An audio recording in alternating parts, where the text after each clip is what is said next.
Hello, I'm Dr. Victoria Sarvati, and I'm here today to continue our study in the book of Genesis. We're going to chapter 12, and we're going to see Abraham being called by God to leave his country, the land of Ur of the Chaldees, which is the modern day Iran and ancient day Persia.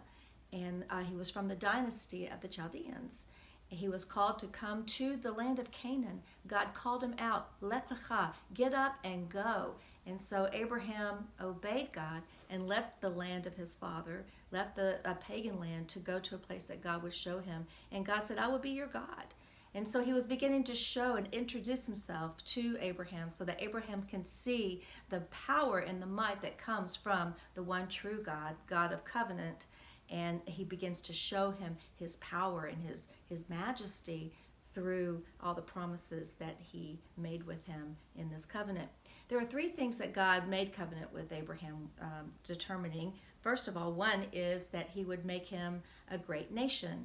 So many would come from his loins. Many would come from his legacy. He also said that he would give him a land, and he showed him this land of Canaan, that this land would be his, and it would be the land for his people.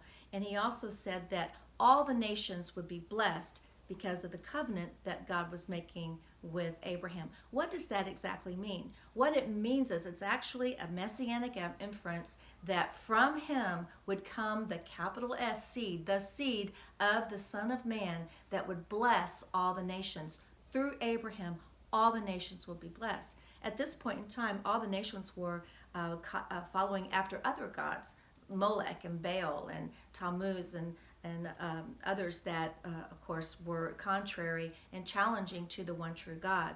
They were causing people to walk in ways of evil and sacrificing their children to them, as well as temple prostitution and just hideous things to appease these evil gods of the nations.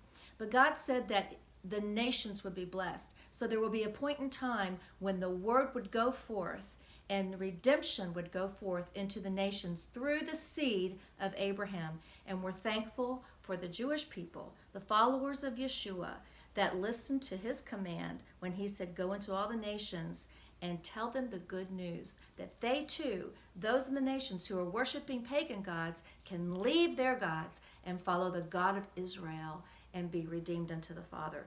Thank God for the covenant that God made with Abraham. God bless you. Shalom.